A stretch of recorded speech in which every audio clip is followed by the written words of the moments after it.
July 14th, 2020, Committee of the Whole meeting. Welcome to your mayor, our worship, your mayor, fellow councillors, administration, and staff who are participating in today's meeting.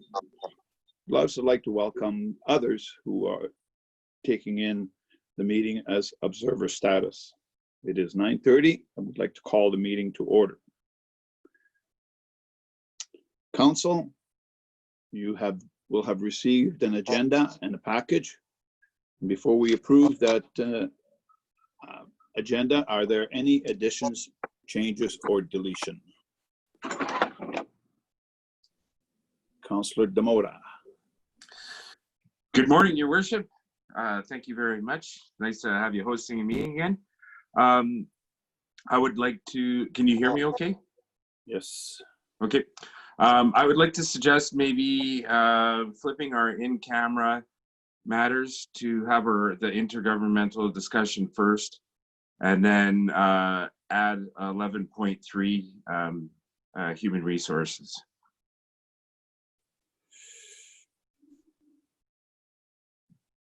So this is a human resource matters separate from personnel matter?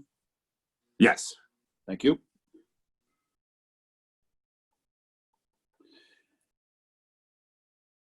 Any other changes, additions to the agenda? Mr. Fercho. Your Worship, if we could also, Mr. Chairperson, delete the 11.1 reorg, we'll defer that to next meeting. Defer 11.1 to the next meeting. Yes. Thank you. And I had Scott here, but he disappeared. He's back now. Okay.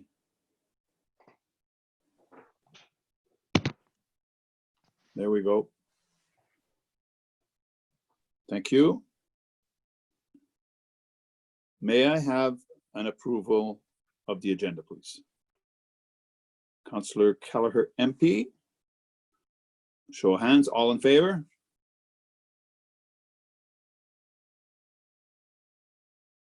Thank you. Moving on to item number 4, approval of the minutes. That goes way back to March 24th. I'm sure it's not in our memory cells, but we have been able to review the package and agenda that was before us. Any, may I have a motion to approve that Committee of the Whole minutes for March 24th?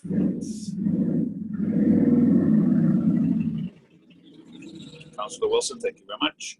All in favor?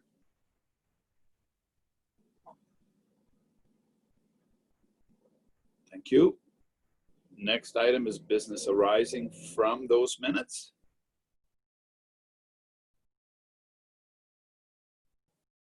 I know a lot of change has changed since the recommendations that were made in that. So some of the comments, recommendations made that meeting would be irrelevant. No more comments? Then we will move on to item 6. Brief updates, policy and governance. Item 6.1, legislative matters. And we have correspondence and agenda committee.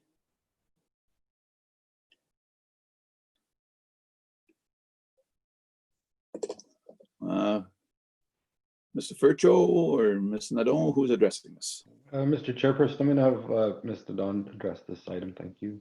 Thank you. Thank you, Councillor Journeau and Council. Good morning.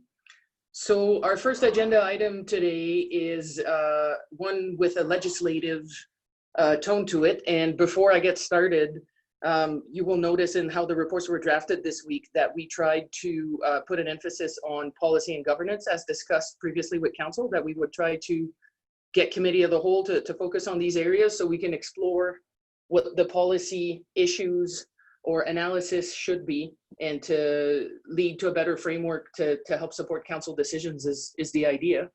And some of our legislative matters are surfacing as needing to be addressed potentially, and correspondence was one of those items.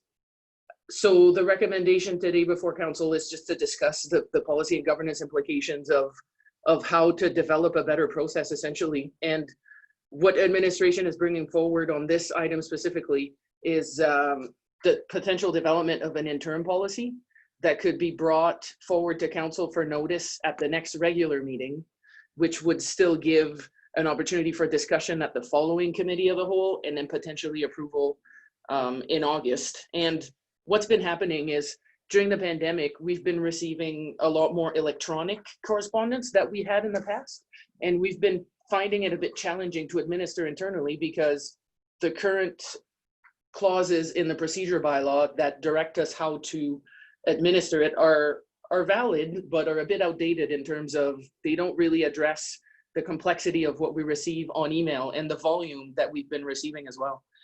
And we've done some research and we have a draft policy in progress, but we wanted to check in with council, even though we weren't ready to present it at this time. But a lot of the processes are pretty straightforward from community to community. We're noticing some clear trends, and that part, clarifying the administrative process of how people should submit, I think would go a long ways in making things easier to manage. But also what we're struggling with a bit more that's outlined in the report here is that a lot of the content is not necessarily slanderous or defamatory or things that are clearly inappropriate to put on a council agenda. But the submissions that's a bit inappropriate and we're not sure what to do with them. And when I mean inappropriate, I mean a few words in the whole submission. It's usually not that the submission itself is inappropriate, it's some of the language used. So that's the part we wanted to bring to council. How do we keep thoughtful, considerate submissions being brought forward so it's a bit more decorum in those submissions to council, and being clear that that determination can be made at an administrative level is kind of how things works in other communities. But before we go any further in our policy development and potentially bring it for notice next week, we wanted to have that brief chat with council. And so maybe we can start there, but you'll see also that the agenda committee is the other item here, which we can move on to as the conversation unfolds here. But this was mentioned in our seminar with Mr. George Cuff, who came to Jasper a few weeks ago, and administration also picked up that this would be something that'd be beneficial to implement a bit further in terms of having greater council involvement in developing the agenda. And there is currently a section of the procedure bylaw that we could implement a bit better, which would involve the mayor and the CAO in setting that agenda. But if there's a desire from council to explore an agenda committee that would be comprised of more councillors, that is also something we can look into and develop depending on the council direction. So those are the two items for discussion in front of you this morning. Thank you. Thank you, Ms. Nadon. Discussions, comments from council.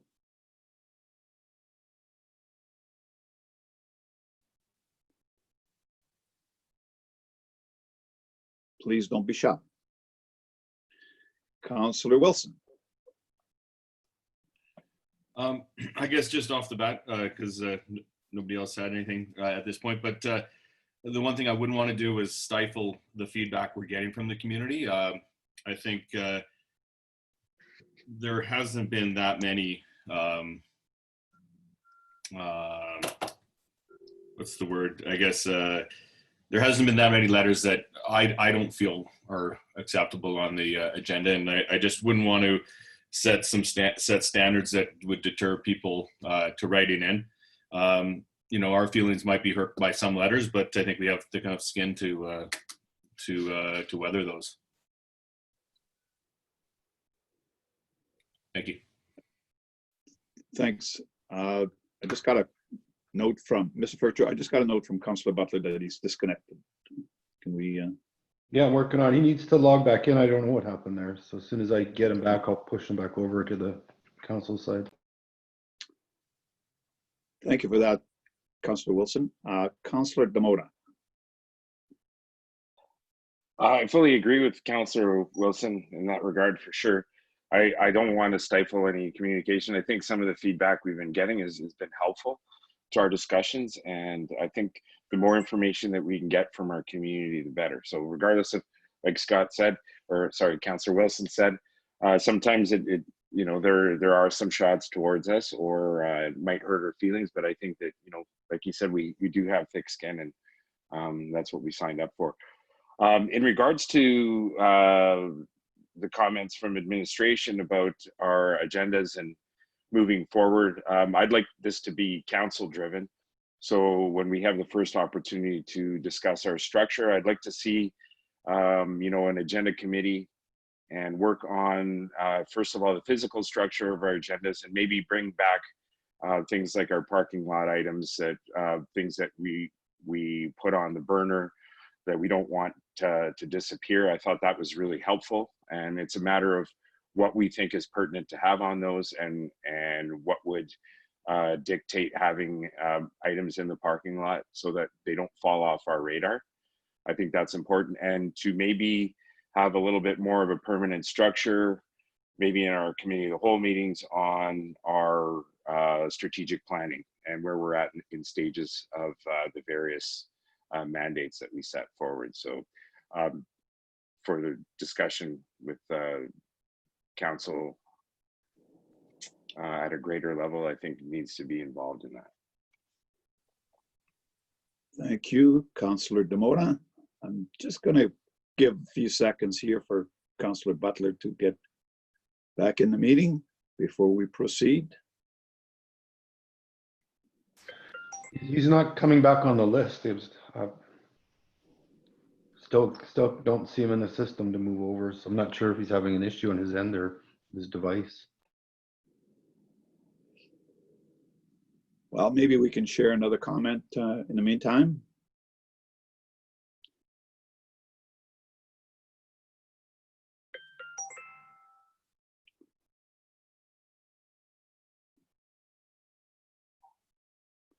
Looks like he thinks he's having an internet issue, so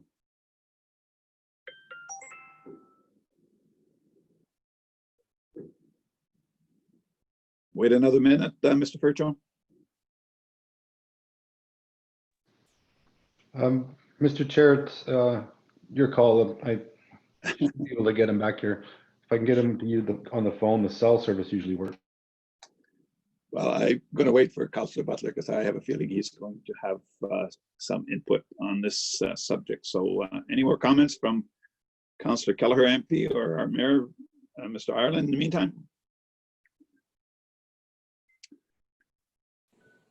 Councillor Kelleher MP. I love the letters. I have to admit, like, you know, I mean, I like the feedback from the community. I think it's great.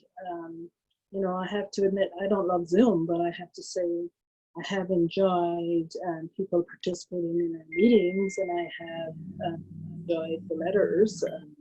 You know, it's always good to hear from our community members. Thank you. Councillor Demota. Thank you, Mr. Chair. Through to Mr. Fercho. I do have a question on the recording of the Zoom meetings now that Ms. Keller MP has brought it to my attention. I've noticed that when I've been watching other councils do their meetings online, that most of the time there's a gallery view that's been recorded as opposed to the individual review. And I'm wondering if that's something that council, if we can move towards that, or if council wants to do that. I just find that a lot of the times you're kind of missing out on a lot of people's reactions and input when it's just one person that is available on the screen when they're speaking. Mr. Chair, to Councillor Demota, I noticed that as well with the recordings, and the way I have it set for the meetings is gallery view, so I'm not sure why it's recording in speaker view. So I'll have to look into that. I did notice the same thing and thought the same as well. So I'm not sure if I have that option, but I'll try to figure it out.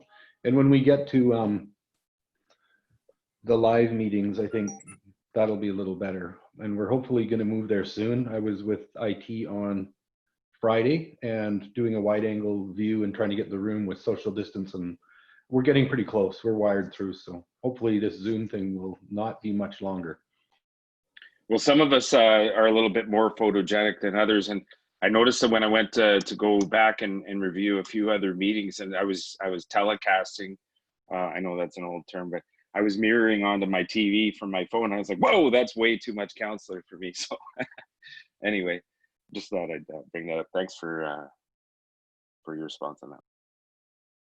Thank you. Councillor Butler is having difficulties. He's asked us to continue, so which is unfortunate because I'm sure he would have lots to say on this subject. We haven't heard from our mayor. I invite a comment because I'm sure you have some interesting angles on this subject. Thank you. Thank you, Mr. Deputy Mayor. I'm not sure that I have anything of great interest, but I do have some thoughts. Firstly, I want to assist administration in their request to put together an updated procedural bylaw.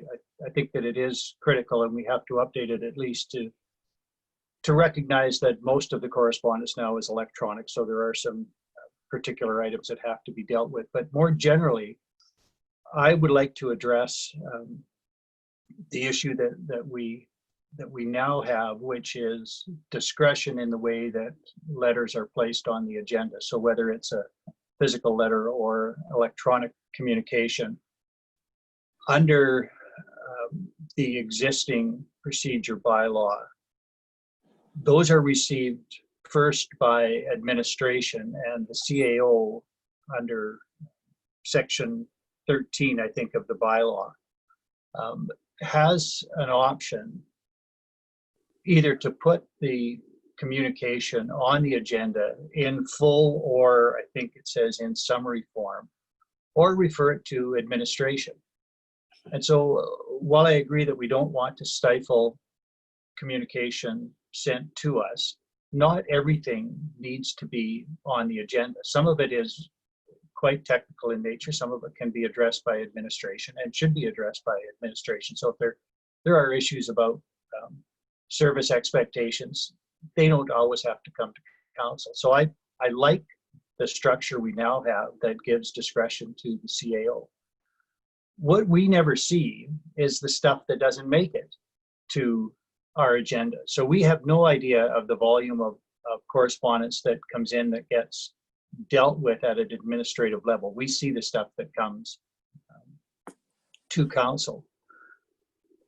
Some of it is, I think, perhaps a bit on the edge, but not defamatory. But I think we have to also take care that we do not publish factually incorrect material. So I favor leaving discretion with administration. It's a bit of a dangerous ground sometimes, and it puts a lot of pressure on administration, but I think that they should retain some amount of discretion to review letters, and if necessary, put the content of the letter on the agenda in summary form to delete references which are clearly inappropriate, but not necessarily defamatory. And I know that last week we discussed a couple of such letters. They were on the agenda, but I find it problematic that we become a publishing house for opinions that are at times based on an incorrect rendition of the facts.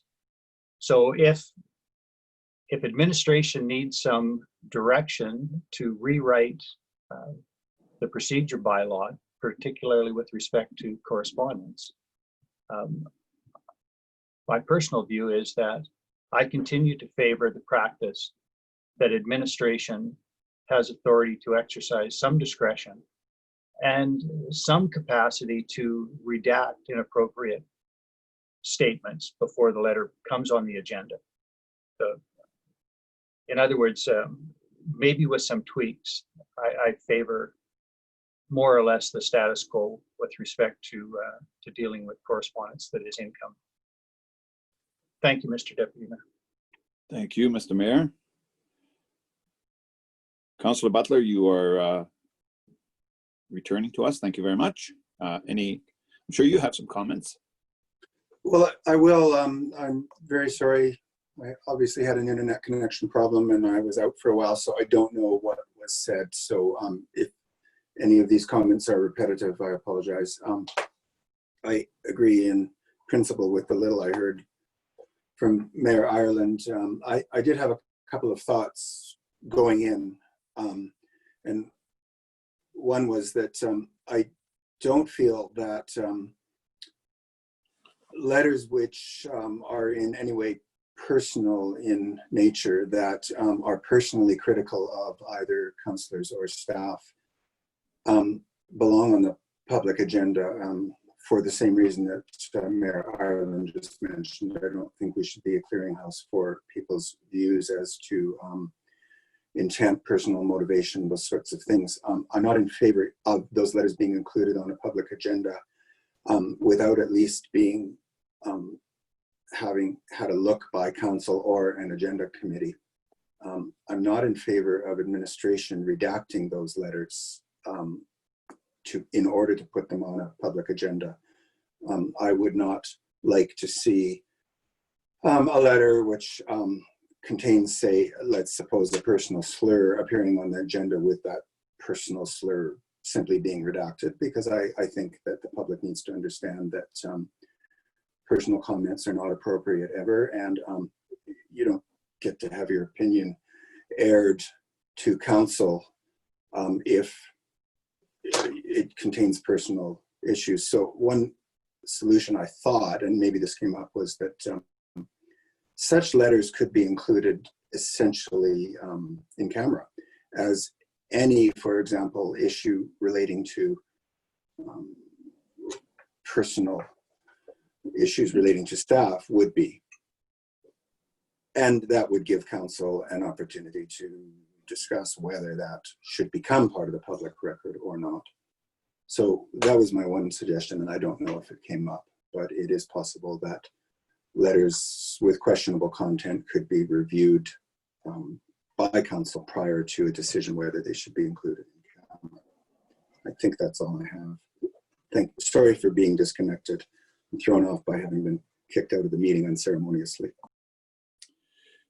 You will be retained in the meeting. I thank you for your comment, but duly noted and valid, actually. Councillor Demota, you had raised your hand just at the same time as Councillor Butler started, so go ahead. Well, thanks for tracking that, and everything that I wanted to say has been said by both the mayor and Councillor Butler, so I appreciate that. Thank you. Thank you. In keeping with the comments that were made before, Ms. Nadom made a comment about something about adding some decorum to some of these letters that come in. I would look forward to the accomplishments of that when you get a letter that is an outright nasty letter. That might be a challenge, and I look forward to that. So thank you for that. Mr. Mayor. Thank you for raising that, Mr. Deputy Mayor. I had some thoughts on that as well. As we work through a restructured or revised procedure bylaw, I think there would be room in the section dealing with letters and communications to make reference to the respectful workplace. So we have a policy and wording in that regard in any event. Right now, the requirements of correspondence are pretty formal and don't deal with content at all. But I don't think it would be a large step to indicate that any correspondence must meet the requirements of a respectful workplace. And even though that's, that's a little bit ambiguous, it still gives the CAO, if the CAO retains some discretion to decide what's to be included, to view it through that particular lens, because right now that lens is not available in any structural way. So I think that would be an addition to the bylaw that would be useful.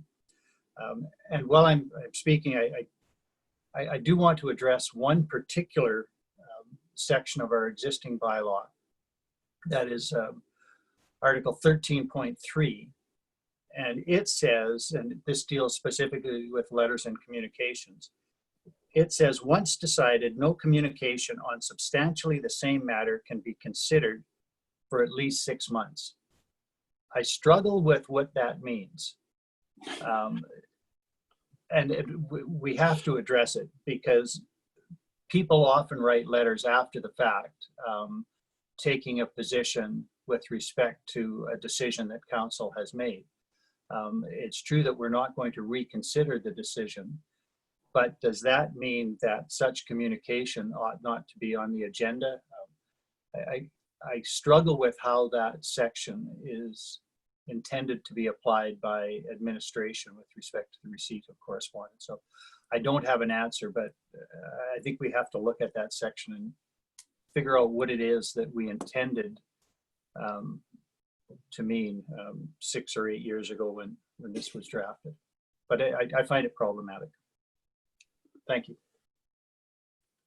Thank you. I'd invite any comment from either Ms. Nadon or Mr. Fercho on this. It's kind of hard to, it sounds like a little bizarre to me, and have to try and remember the background as to why that was included. If there's any more comments, I'd appreciate it from Ms. Nadon and Mr. Fercho.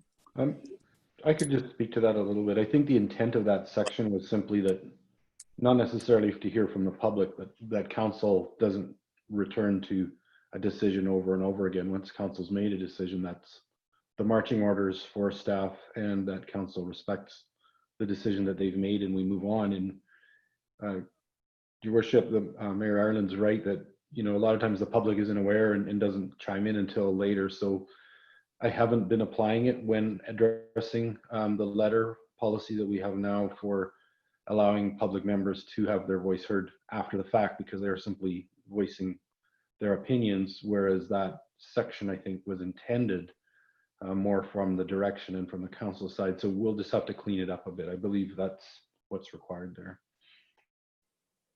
And Don might have some more wording on that as well.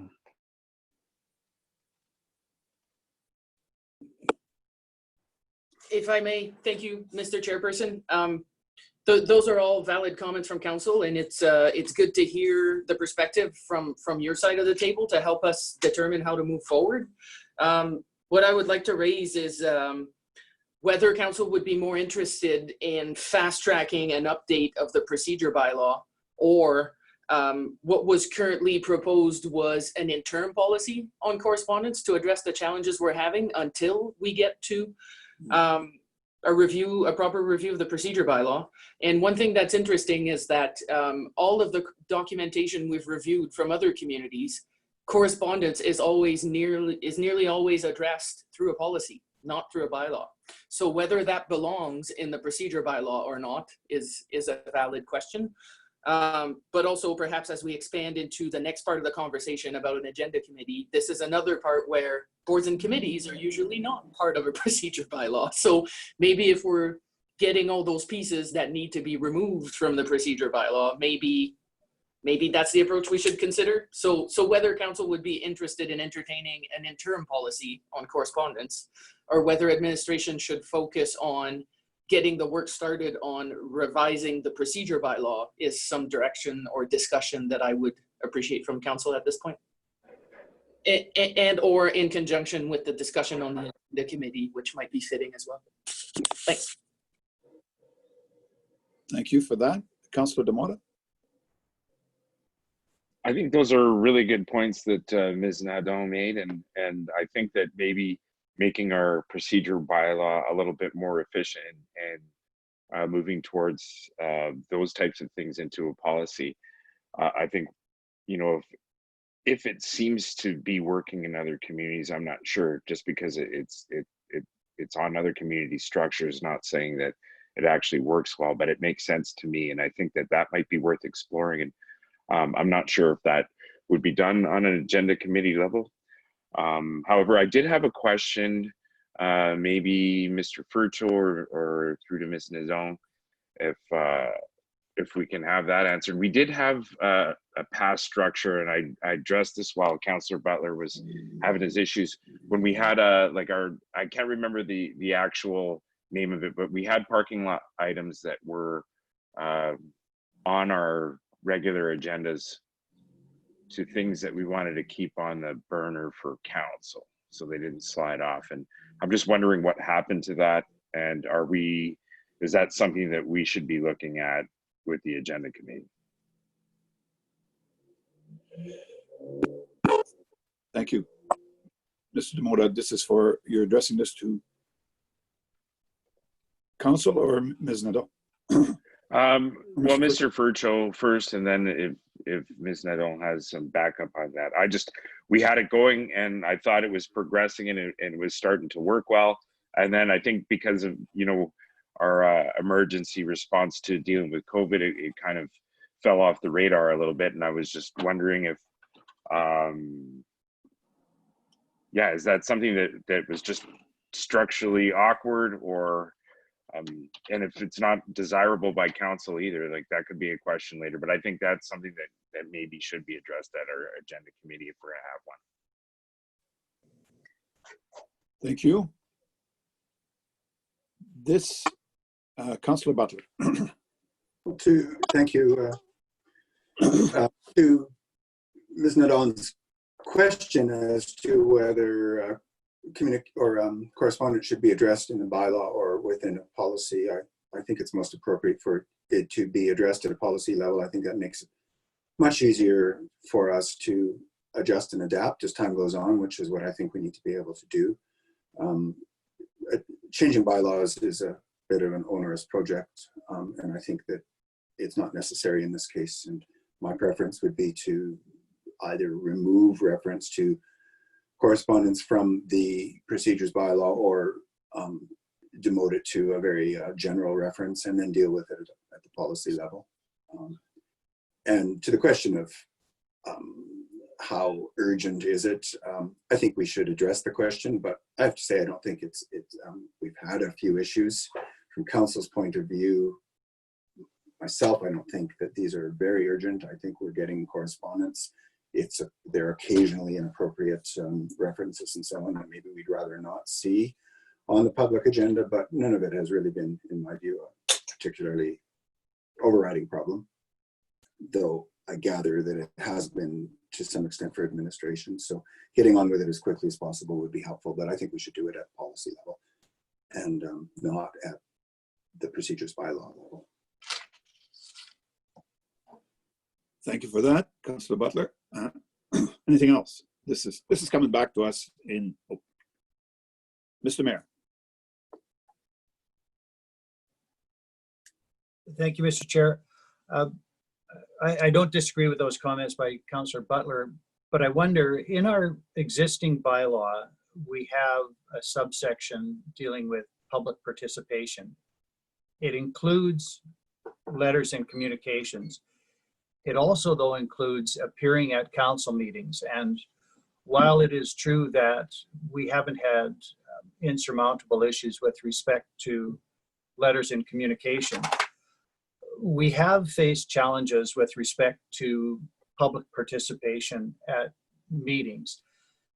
And while I think that is probably appropriate stuff for a bylaw, I recognize that changing the bylaw is more cumbersome and time consuming. And so I wonder if we're looking at a policy, could we have a policy that deals with public participation, both in terms of letters and communication and in terms of appearing at council meetings? Because right now it is, I think, unworkable to the extent that we have had to, on at least one occasion, suspend our own rules to allow what we thought was an appropriate response to people who wanted to be on the agenda. But I am very uncomfortable trying to work with the existing bylaw in terms of allowing people to appear at council meetings. It's simply outdated, does not reflect reality, but that's the bylaw under which we're governed. And so if we're going to look at addressing letters and communication by policy, I wonder whether that policy could be broadened and put fairly high in the queue so we can deal with that related question of public attendance or appearances in the context of a meeting, because that is an issue that I think we've got to get a better handle on it. It's unfair to the public to be subjected to our current rules that are expressed in the procedural bylaw. Thank you for that. If I recall the incidents that were there, Mr. Mayor, you mentioned challenges and a bit unworkable. If I recall, with your skill, you handled that very well. So that's probably why it's not been brought up by any of the councillors. It's been brought up by you, who as chair would have been faced with that. So thanks for bringing that up. This is coming back again for another committee of the whole. Is this my understanding from the introduction that this is coming back again for further review? Mr. Chair, if I may, I'd like to have a chat with Mr. Fercho and discuss what's our best approach here. And I am very familiar with the procedure bylaw because it's a tool we use quite regularly administratively. And there are several parts of that bylaw that need to come separately. So we've just discussed how correspondence could be a policy. Boards and committees should really be a separate bylaw. Like we're starting to pick apart that bylaw quite a bit, and the work is piling up on redoing it. So it is time consuming and it's onerous, but if that's the clearest path forward, maybe that is what we should be looking at. So if council's amenable, if we bring something back for notice at regular meeting next week, it would be in the form of an interim policy of correspondence. We would not sort of bring something forward that council wouldn't expect. And if not, maybe we would bring this back to the next committee of the whole meeting with a different plan or a better strategy that we would have discussed administratively, if that's amenable to council. I think I've documented the concerns that were raised here, and I think we're generally all on the same page. I think, yeah, so that's process-wise. And the only other thing I would like to add is that for council to be aware that we're currently receiving emails that are the equivalent of a text message.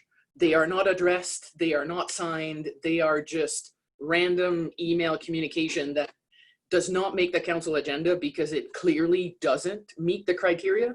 But in a new and revised policy, maybe there'd be more room where these things could be, they don't necessarily land on the council agenda, but maybe they get circulated to council on email. Or, you know, how do we encourage the flow so councillors get the information from the public? But to Mayor Ireland's point, we don't end up publishing on the agenda items that are presenting information that is not factual, or that is, you know, our agenda doesn't become a platform for publishing any and all information we receive.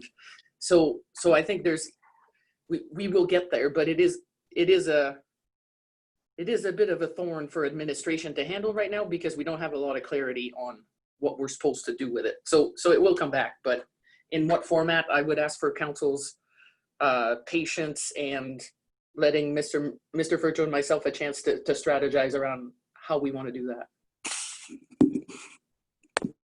I thank you for that. I thank you for all the participation. This is exactly what a committee is for, is to progress and move on in some of these items. So we will leave it to administration. Ms. Nadeau mentioned she would like to meet with Mr. Fercho, and then this will come back in 2 weeks, I gather. Councillor Demota.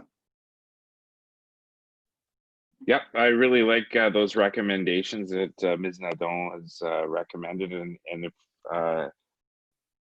if the time is available, then, you know, our next regular meeting would be a good chance to look at a notice. But if not, I still think both to have a higher level discussion at the next committee as well.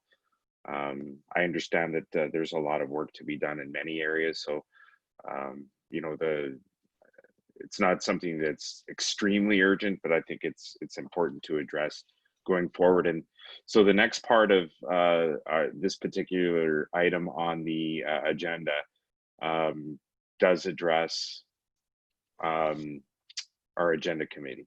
So I was just wondering where the rest of council sits on that, and if it's necessary to meet as council to develop some type of structure that we'd like to see going forward, or is this something that we just deal with that committee of the whole as committee of the whole and work through?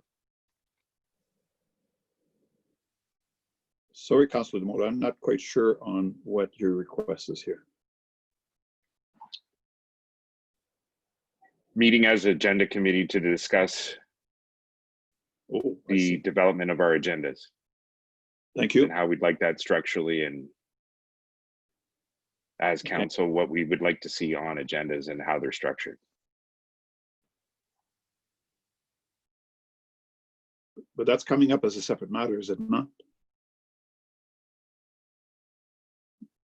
Do we have any discussion on that?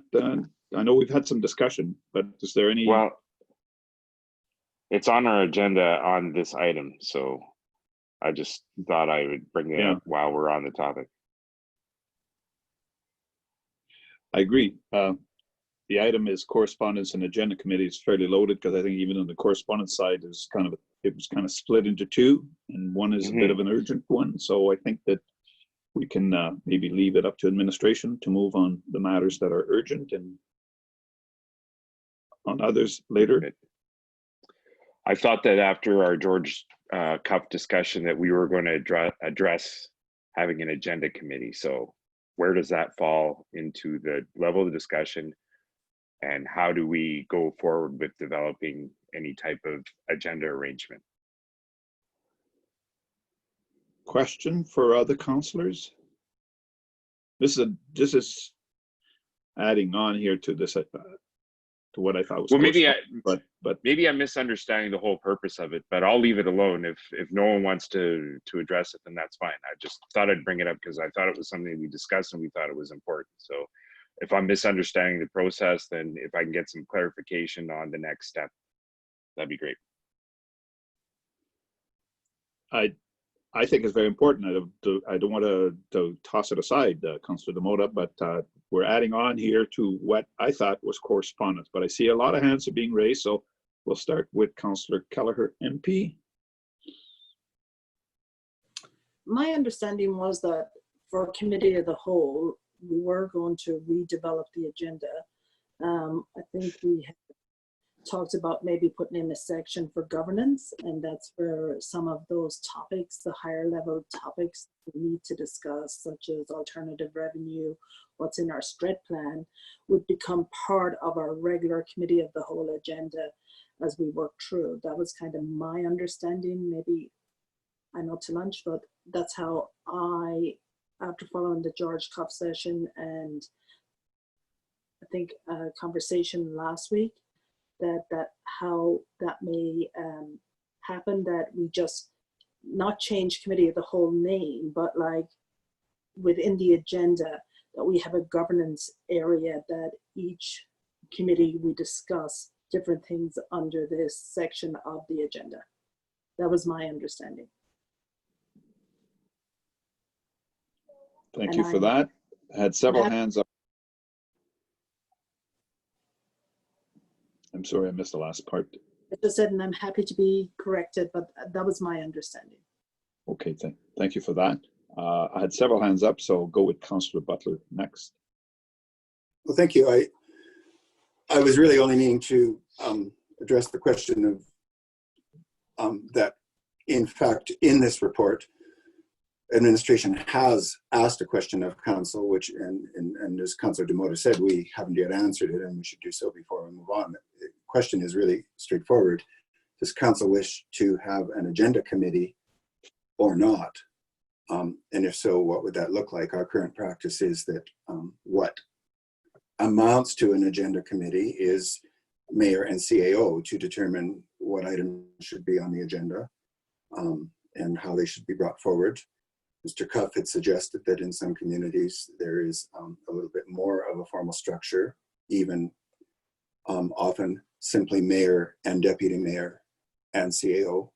So I think it's a straightforward question, and we've moved around it. I think we should address whether we think that we want an agenda committee of some sort. I don't think it should be a large convoluted committee. It certainly doesn't need to be the entirety of council, but would we like to see a little bit more structure around questions of what comes on the agenda or not? So I think that's the conversation that admin has asked us to have before we leave this agenda item today. I personally, since we're on it, am in favor of that suggestion that an agenda committee could be comprised of mayor, deputy mayor, and CAO, or the CAO's representative as he might choose. Thank you for that suggestion. Councillor Butler, it looks like we're receiving some support there. Mayor Ireland also had his hand up earlier. Go ahead, please. Thank you, Mr. Chair. I agree with all of that, with the exception that the current process is unfortunately not informal. It is formalized in section 1.1 of Schedule 2 of our procedural bylaw, which specifically says that proposed agendas for each council meeting shall be established by the mayor and the CAO. I would personally welcome an agenda committee because, as Mr. Cuff said during our session, the agenda is council's agenda. And I am uncomfortable making the agenda the mayor's agenda. So I am inclined generally to defer where possible to administration, although that runs the risk that the agenda then becomes administration's agenda. So if it is to be council's agenda, then an agenda committee makes some sense. I agree that a committee of the whole is probably unworkable in most situations, recognizing that typically the agenda is put together on a Friday for distribution late on the Friday. Things come in typically last minute. So an agenda committee has got to be structured in such a way that the members of that committee are going to be available on Friday, all at the same time, to review stuff to get the agenda out the door. It's always, and I don't think this can be avoided, tends to be last minute stuff because reports and everything else comes in time to make it to the agenda, but not in time for a whole lot of prior consideration. The way it works now is that because the committee is Mr. Fercho and I, we can do a lot of it over the telephone or by text, but it becomes more complicated the larger the committee may be. So I throw those cautions out there. In theory, it's a very good theory for council to have more control over the agenda, both the form of the agenda and the content. But it comes with challenges, and I just throw those out there. I won't stand in the way at all. I'd be happy to take some work off my plate and not run the risk that the mayor is always subject to. That is that the mayor decides what's on the agenda, not council. I've tried to avoid that, but structurally, that's where we're at right now. So I just raised this not to in any way oppose an agenda committee, but to make it clear that it is going to be a structural requirement that people be available together, whether by Zoom or otherwise, to review documents that are going on the agenda when the agenda is being prepared, typically on a Friday. Thank you, Mr. Chair. Thank you very much, Mr. Mayor, for that word of caution, or not the right word. Councillor Wilson had his hand up before I address Mr. Fercho. Go ahead, Councillor Wilson. Well, I kind of am a bit confused because I feel like we do operate as an agenda committee already. We have all opportunities to add something to the agenda running up until Thursday or Friday before it's put together. And I've never been roadblocked into adding something to the agenda. I'm not saying that I have added a lot, but that it's an impromptu or an informal agenda committee as it is. So I think putting more formalities to this would just cause challenges. I feel it nice and open. If I had anything that I'd like to add, I would contact either Mr. Fercho or Mayor Ireland, and I'm almost positive every other councillor here feels open in doing that as well. I really don't see us or a group of councillors being available Friday afternoons before every agenda item. And we also have the opportunity to strike things from the agenda at the start of the meeting. So it is council's agenda. I think we're kind of mucking around with it a little much. We have all the flexibility in the world to make it our own. Thank you, Councillor Wilson, for those valid comments. Ms. Fercho, you had your hand up. You still want to speak? Thank you, Mr. Chairperson. So it's something we've discussed at administration as well. Because the way we're structured in Jasper, we produce an agenda weekly, and typically we respond to what has happened on the Tuesday of council at our management meeting on Wednesday.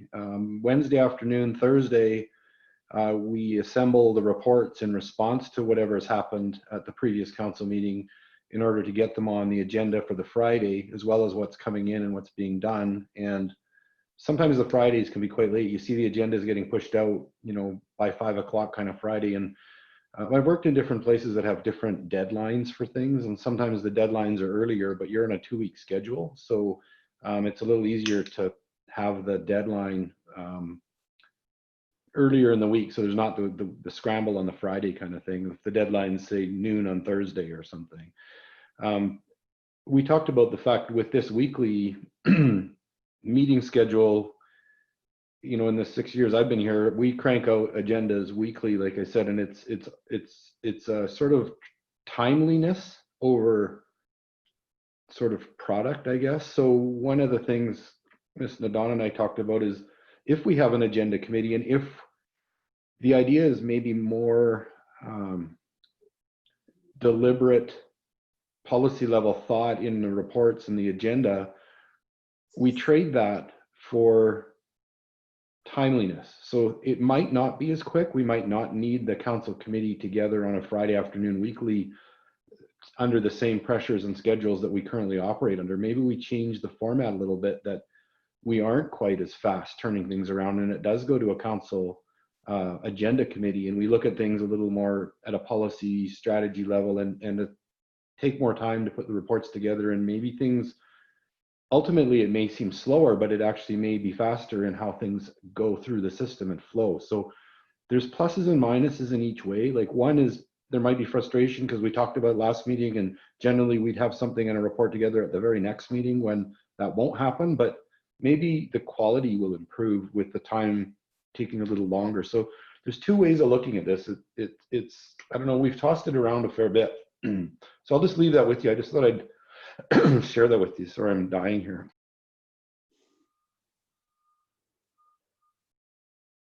Thank you for that. Word, Councilor Demora.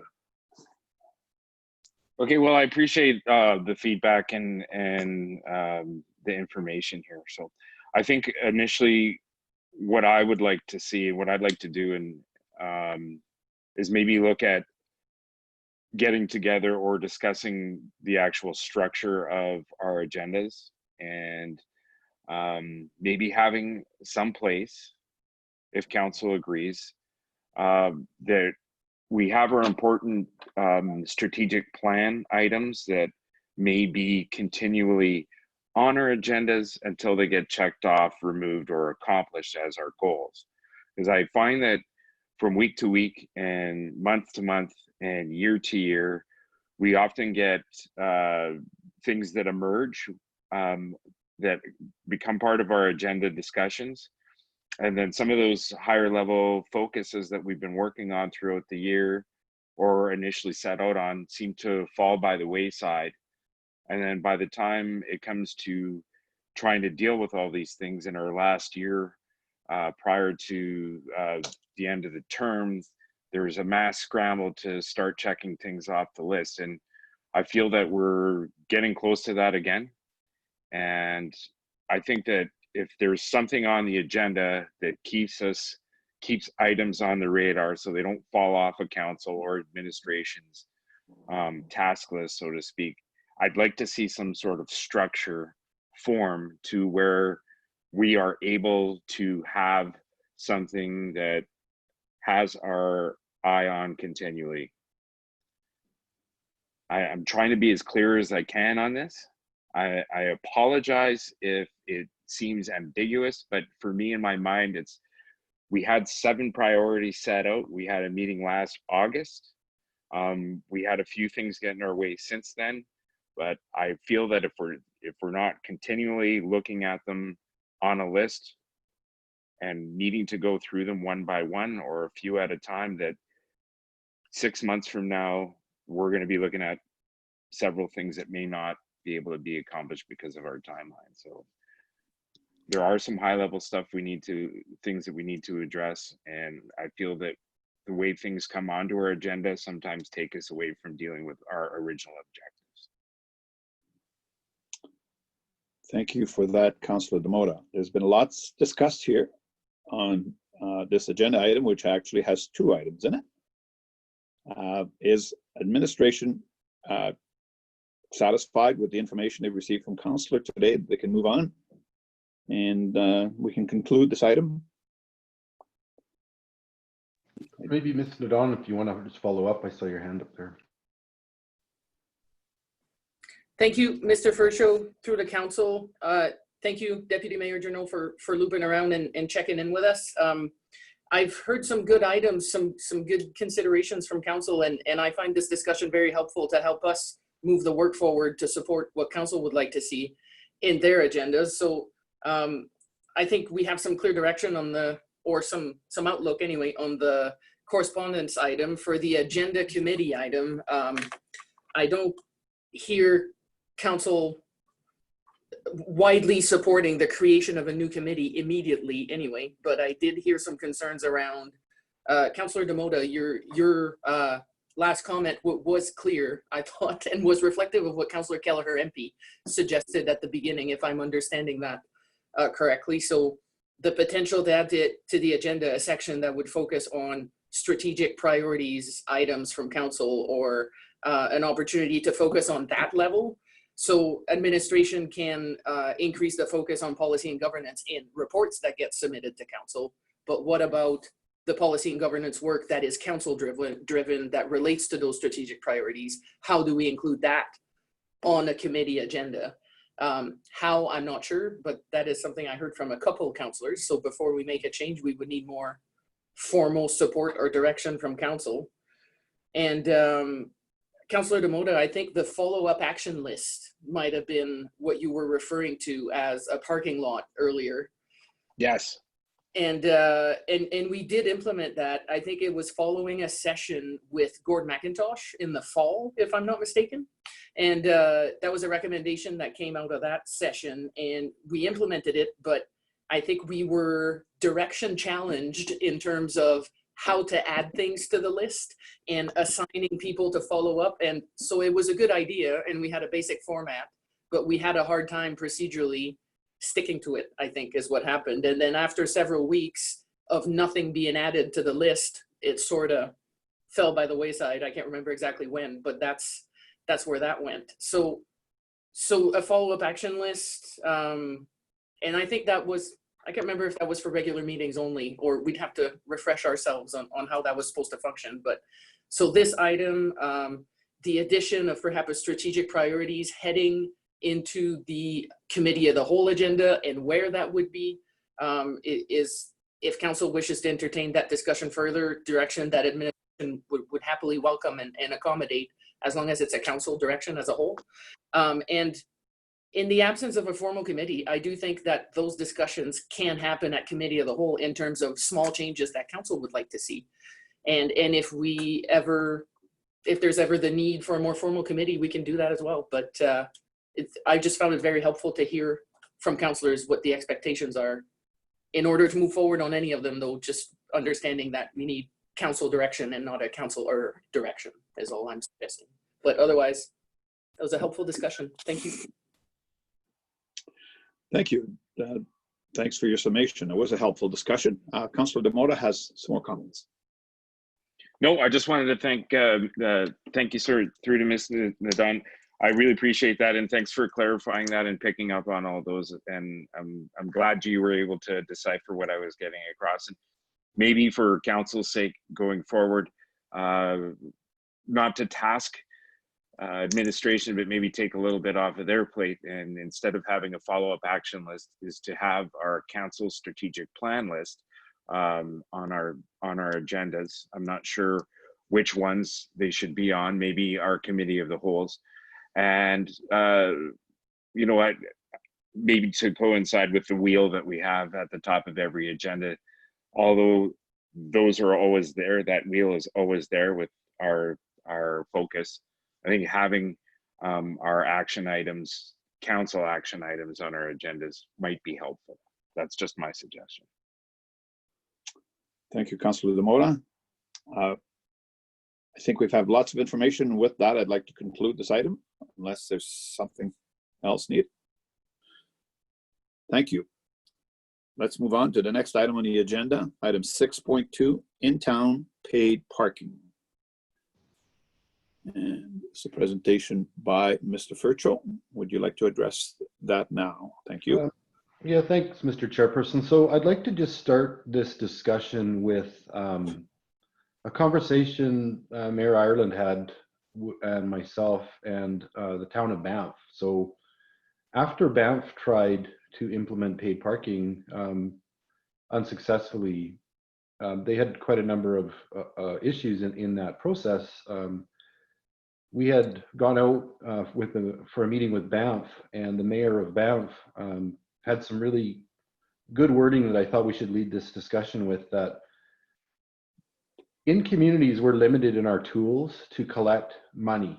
Local governments either collect money through user fees or through property taxes. And those are the tools we have available. In a community like Jasper and in Banff, there's a lot of people that use the roads. So in our town, you know, we always say there's 5,000 residents, and in a summer day, there's up to 20,000 visitors that are using our community. And so that's a lot of traffic on the roads that is not local resident traffic. So do residents want some help in paying for the roads that others are using, because they wear and tear on the asphalt? We've got to do paving, patching, sweeping, painting. So there's a lot of costs in maintaining the roads and parking lots in town. And the question really is, with paid parking, do residents want help in paying for all of that wear and tear on the roads by the people using it, the visitor population, or do residents prefer to pay for the roads out of their property taxes? And all the other people using it, that cost comes from people's property taxes to pay for that service. So the question about paid parking isn't as clear when you talk about the way it looks. It's another fee. It's how and who pays for that service. So that's how I'd like to start this conversation. But then in the report, our Director of Finance has been working on this for the past over a year. And we've got quite a few vendors that have different systems teed up to speak to council. We've looked at it in a number of communities. Our Director of Finance isn't here today, but she's been working on this project for quite some time. But just to get this started, I thought Banff's experience was helpful for me to frame this conversation, I guess, for lack of a better term. So I'll just leave that with council now. The report is in front of you, and once we're done with this one, it'll lead into a bit more of the discussion on S block as well. Thank you for that. Questions, comments? Councillor Demota. Thank you. Yeah, you know, I think a cost recovery analysis is probably important with anybody that would be presenting to council. And I think from my discussions with people in the community, it could be a desirable thing, but most of the comments that come back saying, is this enough to even cover our bylaw services in patrolling the paid parking in the community? So until we figure out all that stuff, I think that there's a perception that it would just cost too much money to implement and run, as opposed to paying for what our desire is, like, you know, street maintenance and painting and all that other stuff. So until we've got a detailed presentation from potential companies that could offer that, I think that that is something that we should look at. Thank you. Other comments from councillors? Councillor Wilson. Yeah, that's a fair comment, Rico, or Councillor Demota. I agree with you there. Although I really do like the way Mark framed it in saying that do we as residents want to pay for the roads and maintenance of them, or do we want assistance from our visitors? And I'm definitely for finding any type of assistance. But like you said, the cost recovery analysis from presenters would be prudent for sure. Thank you, Councillor Wilson. Councillor Butler. Thank you. I just would like a little more infill on Mr. Fercho's suggestion that we can be informed somewhat by Banff's experience, but I don't know what that is. I don't have any context there.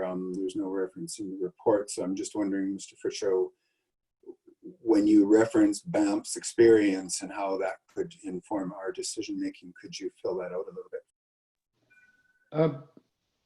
Mr. Chairperson, through to Councillor Butler, I think it was the commentary there, I think, wasn't really, the conversation was focused on whether or not to charge for parking versus having a conversation around who pays for what, I think. And that's why I thought if we ever entered into a conversation about paid parking in Jasper, we need to frame it first with who pays for what versus just another fee, or a fee for visitors that may potentially make it less desirable to come here. I mean, certainly at a challenged economic time like we're having now, that's a consideration, but in a normal summer, it really becomes who pays.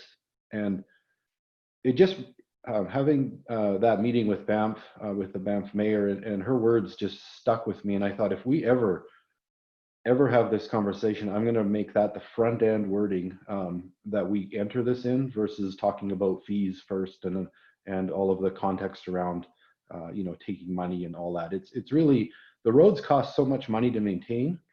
Right now, people do pay for that out of property taxes because we don't have a user fee to collect it. And as local government, our tools are so limited, that needs to be front and center so people understand what tools we have to deal with the costs that we have and who's using and creating the wear and tear that has to be paid for. So that was, so Banff had tried and they ended up failing in that front. But I think the advice was just to frame the conversation properly from the start.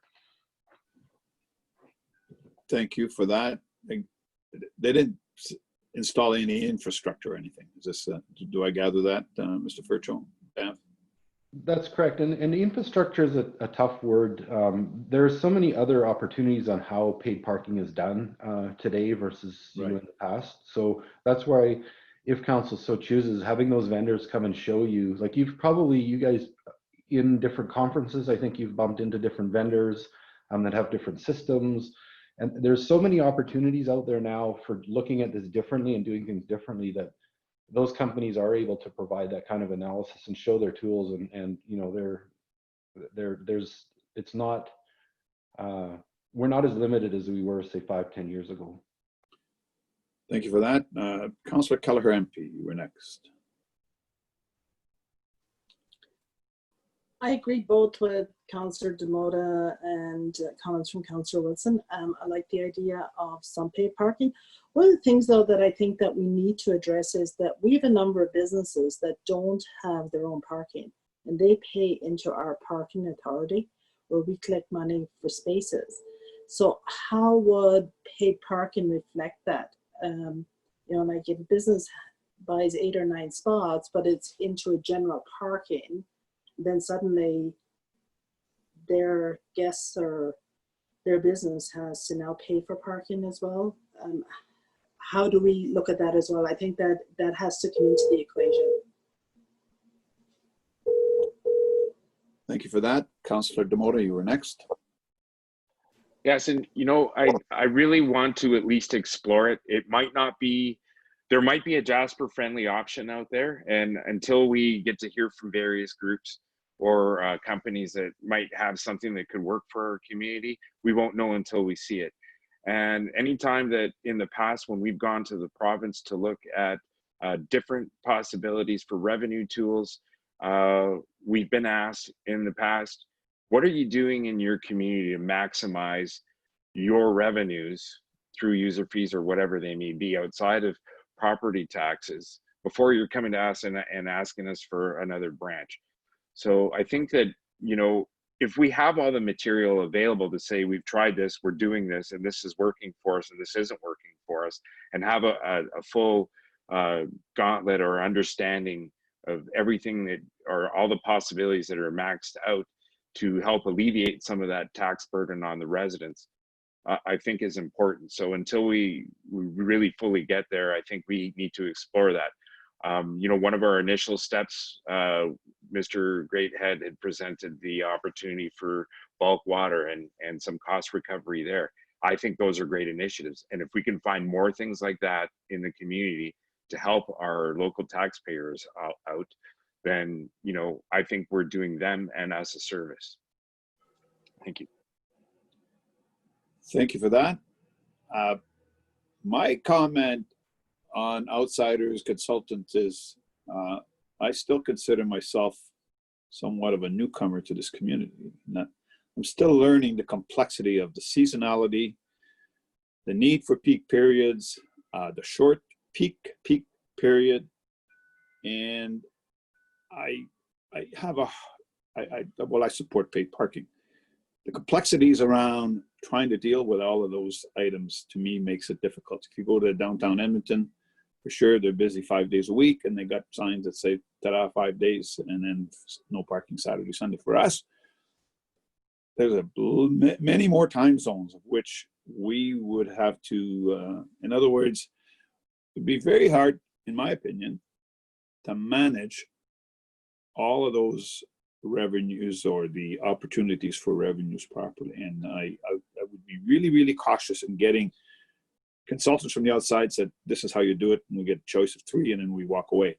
I think that they should, and I know that could probably cost us, but it takes a long time to learn the complexities of this community. And I'm not going to say it's unique, but the seasonality, the complexity of you know, the larger component of locals versus visitors in the off season. A lot of issues there. Anyways, I've said enough. Move on. Mr. Fercho. Thank you, Mr. Chair. And I guess on that point of the complexities of Jasper, I'd like to just enrich this conversation a little bit where, for the benefit of people listening that are not having the report in front of them, in part of the Director of Finance's report, we've talked about an option where, because residents already pay property taxes that pay for the service for the roads, that if you had a resident pass, you would be exempt. Could be one possibility council could consider. And the other one is, if there is paid parking, one thing that we talked about when we looked at the transportation master plan was there's a huge cost, and you know that cost is really front and center as we've built that S block parking lot, that new one that's just being completed now. And Councillor Keller MP's talked about when businesses don't have the parking spots for when they establish their business, they pay into our parking authority, and we build parking lots for that. But that cost is extremely high, and putting more and more asphalt into Jasper for parking. And where's the largest parking lots in Jasper? It's the campgrounds surrounding the community. So if we can get people to leave their cars and RVs in those campgrounds, and we had a way of a small scale transit to have people come and go from town, leaving their vehicles there, they could walk, shop, eat, drink, and get taken back out for probably a lot less than the cost of building more parking lots for all those big RVs in town. And then offsetting that cost. Like, so one of those complexities you just talked about would be having them, you know, the cost of building the parking lots, the cost of the paid parking versus leaving the RV out there and having a way to transport people in and out. Like, there is a lot of different complexities here. The resident pass versus the visitor for who pays and who doesn't. The parking lots and the use of paid parking always in the pressure on residential areas that don't have the fees. You know, like there's all these things that are complexities, but some of these companies, I wouldn't short them on their ingenuity and how bright they are and able to adapt to the needs of the community and give us those suggestions. So I always like to challenge these bright up and comers to see what they can find and what they can figure out. Thank you for that.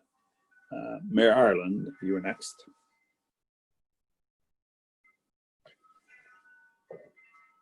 Thank you, Mr. Chair.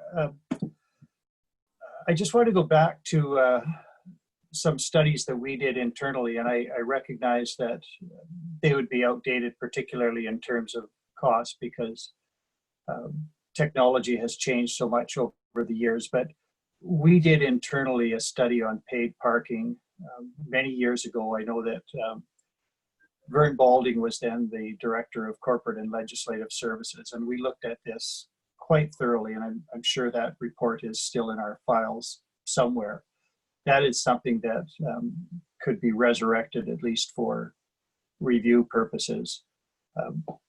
It dealt with many of the issues that are recognized in the report that's before council today. That is, when you put in paid parking in any area in the downtown core, you can expect then that there's going to be spillover to surrounding residential areas, and those people have to be protected in some way. And when we look at the cost benefit analysis, we have to consider as well what the impact will be on tourism. And I appreciate that right now is maybe not the opportune time to be talking about paid parking when we are still looking to attract visitation, and we're anticipating that this year we might only have 30 to 50% of what we normally have, and we don't want to discourage people by imposing new fees, but long term it is certainly something that we have to look at.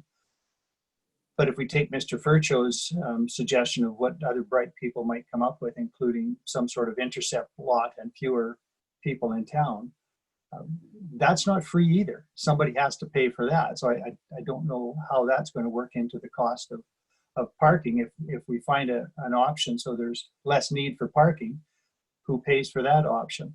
And then finally, while I absolutely respect the burden on taxpayers, again, we are looking at the 5.1 to 1 tax rate split. So the commercial or the non-residential sector is now paying for parking. Although as a business incentive, they might prefer that to paid parking, which, as Banff found out, has a very negative effect on the very visitors that you're trying to attract. So I'm quite happy to have this topic before us again. I think it deserves some discussion. I think we should resurrect the old reports. And I think this is something that we should refer to the Jasper Partnership Initiative as well, to get the sense of other entities in the community and how a change like this might impact them. And I anticipate that the Economic Recovery Task Force is perhaps going to wind down soon, and we will be back into a regime with more regular meetings of the Jasper Partnership Initiative. And this is a community issue. It's worthwhile discussing it now because it'll take some time to implement in any event. But I don't want to let go of the past studies that have been conducted, and I don't want to disengage this, as Mr. Fercho said, from the overall transportation master plan, where I wish it had got a little more focus, but didn't. Thank you. Thank you, Mr. Mayor. Good points. Councillor Demota.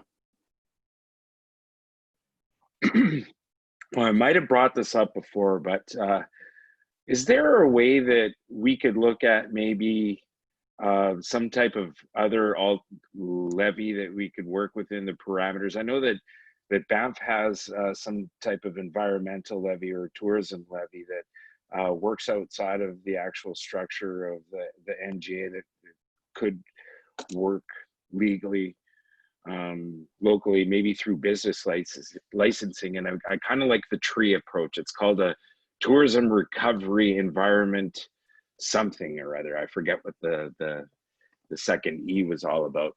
But I think that if we explore something in that way, because we still have other things to look at, like you know, our recycling program, cardboard, and all that stuff that gets collected. There's a bulk of it that comes out of the commercial thing, but at the same time, with going away from continually hitting the commercial sector with increased taxes, I think there could be a way to alleviate some of that pressure onto the visitor. And I'm one of those people that if I'm going to stay at a resort somewhere, I'd rather have everything included when I'm paying the hotel bill. Sometimes I'll look at all these taxes, I don't know what they are, and I'll go, holy crap, like my hotel room was only supposed to be $200 and I'm walking out of here and it's almost $300 for the night.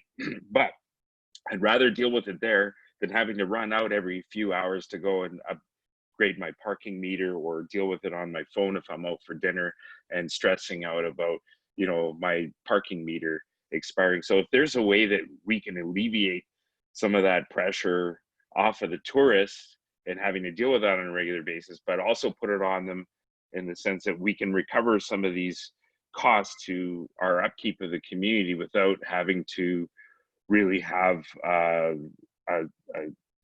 traffic or a parking meter or something to that effect that is more of a deterrent than, you know, other ways to do things maybe through business licensing. Thank you. My apologies to Councillor Butler. I allowed Rico to move in the queue. I make notes and I ignore my notes. Sorry, go ahead, Councillor Butler. Thank you. No apology is necessary. I think that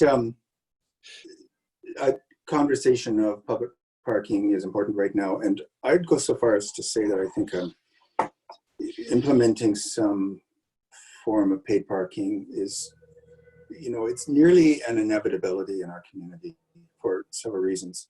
We need the revenue. I think there's broad acceptance of the view that we don't have anything like enough parking either on the periphery of the town or within the town that we need. And we don't have a way of paying for it. And I think as a sort of subset of that line of thinking, more and more, I think we've recognized that the tourism market is changing. The rental RV market has become just huge in our area. And honestly, our town is being, at sometimes, not this year, but at other times, it seems almost overrun.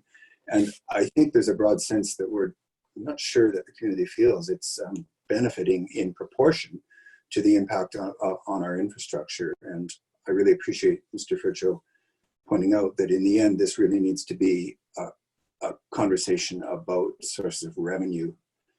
So I think in that respect, we have to have the conversation. We need the revenue.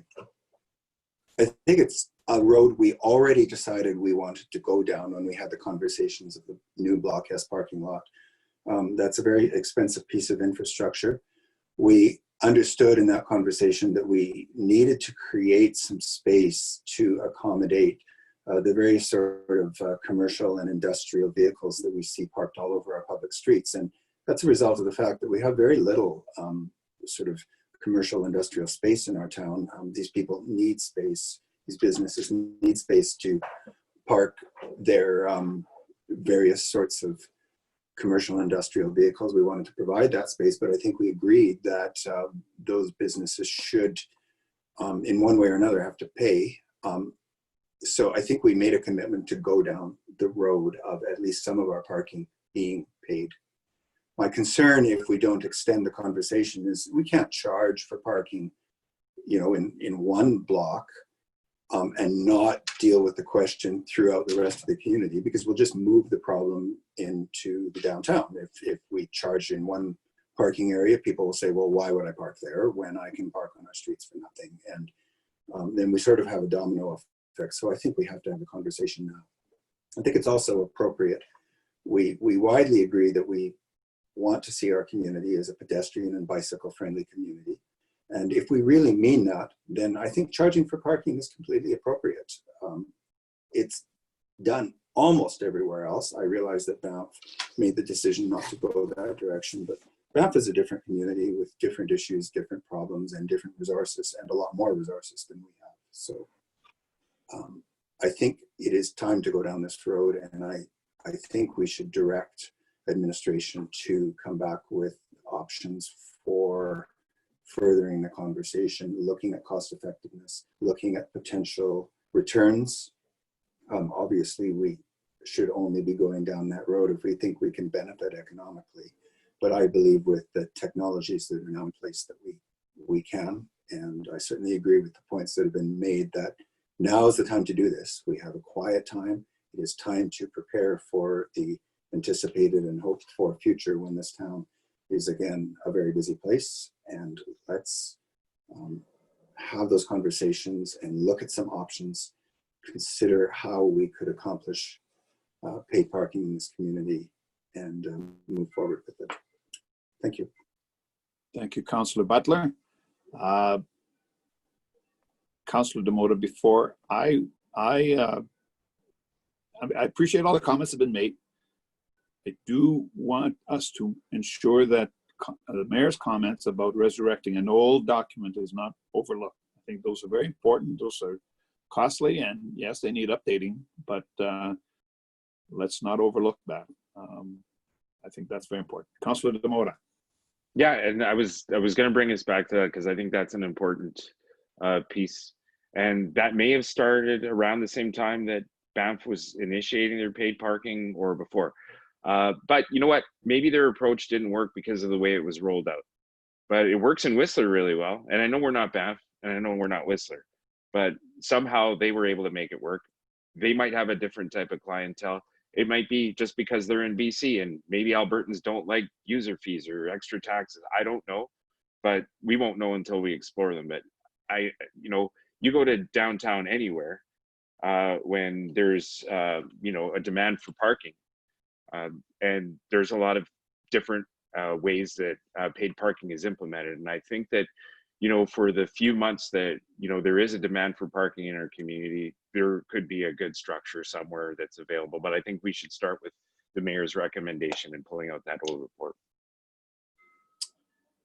Thank you for that. Anything else? Can we conclude this matter? Does administration have enough, Mr. Fercho, to move on this? Mr. Chairperson, I guess what I'm taking away from this is that we will find that old report and circulate that to council. And the other one is perhaps we should allow the consultants that they are really chomping at the bit to come and show Jasper what they have and how they could analyze our specific situation and provide a service. Let's give them that opportunity to do that here. And so that'll be, unless council tells me otherwise, that's kind of what I see as the next steps. Once you've heard from some of these groups, maybe more ideas will come forward from council, from the community. And we'll just take some time through this year to explore this concept, not jam a decision in front of anybody just now. Just have a look and see what our options are and what technology's out there. Thank you for that. In addition to providing the information that we talked about, resurrecting the old report, I'm curious about the page 2, the additional information you mentioned, the 348 vehicle, blah, blah, blah. I'm curious if we could, or I would like to see maybe a map of where these are located, because I'm really curious to see where the 14 RV stalls are in the downtown core, because we certainly don't have any signage. At least I don't, not aware that we have any signage to direct them there to those places, and they do take up a lot of parking, especially around the laundromat area. So we have some basic work to do as well as a big picture. Any more comments? Can we conclude this item?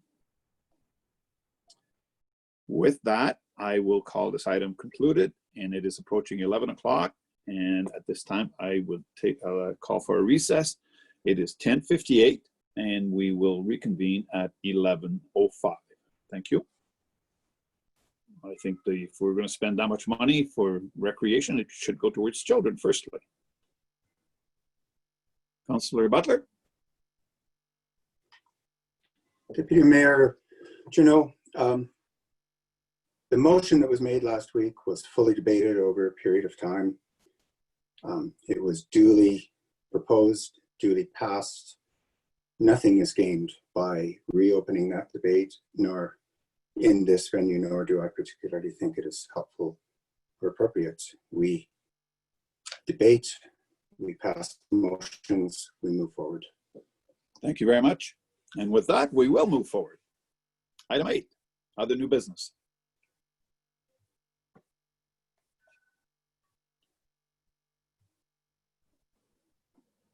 Second call, other new business. All right. Councillor Demota.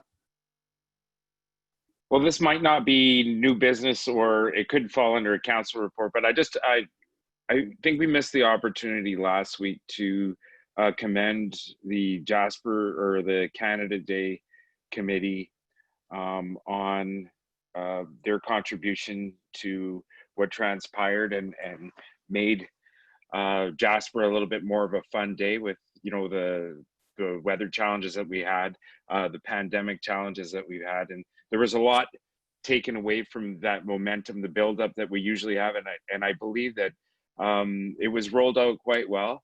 And I want to thank them and the participants, the people that you know were out in the community, the people that dressed up their businesses, and the performers in the port series. And I thought that was great. I tried to get around to observe as many of them as possible. I thought it was great, like people out in umbrellas, standing there in the rain, trying to celebrate Canada Day in the best way they could. And this is kind of you know, something that I envision as being a greater part of our future in Jasper. So I just wanted to you know, give my kudos to all those people that made it happen and participated in it, and made it a better day for a lot of us. Thank you, Demoda, very appropriate, and thank you for the commentary, and hopefully the committee will receive that compliment. Item 9, council representation on various boards and upcoming meetings. Councillor Kelleher MP. Last week I attended an IRC meeting with Community Futures, but I just want to give you a little update on the RRF funding that was given to us by the federal government through Western Diversification.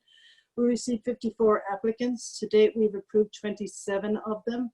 So 3 loans went to Edson, 8 to Hinton, 10 to Jasper, 4 to Yellowhead County, and 2 to Grand Cache. So that's the update on that funding that has gone out. It's been very well received. We had just under $1 million, and I think we have applications up to 2 million. So now we're waiting to see on some of these applications what the government is going to do, whether we'll receive some more money or not. Thank you, Kelleher. Thank you, Councillor Kelleher MP. You referred to an abbreviation. Could you give us the name in full on that funding, please? Yes, it is the relief funding from the federal government. Thank you for that. Other councillor reports?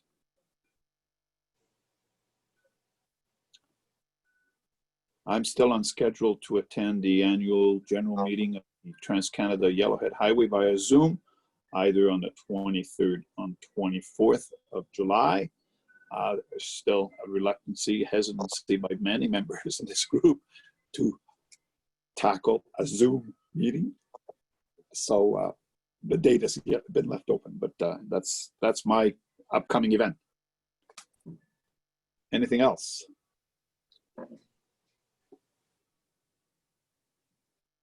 All right, then we have, the next item is to move into camera. I will at this time entertain a motion to move into camera. Councillor Kelleher MP, do we move into camera at 11:39? Show of hands, all in favor? Thank you. So we'll take a few minutes here to receive some procedures on this. Yeah, Mr. Chair, council members log off of this. In your online scheduler, I have sent you a link for the in-camera session. And when you log in, there's a password, and then I'll address that there, and then we'll have to return back here to close the meeting again at the end, but we could talk about that in camera as well. Thank you very much. Thank you, everybody.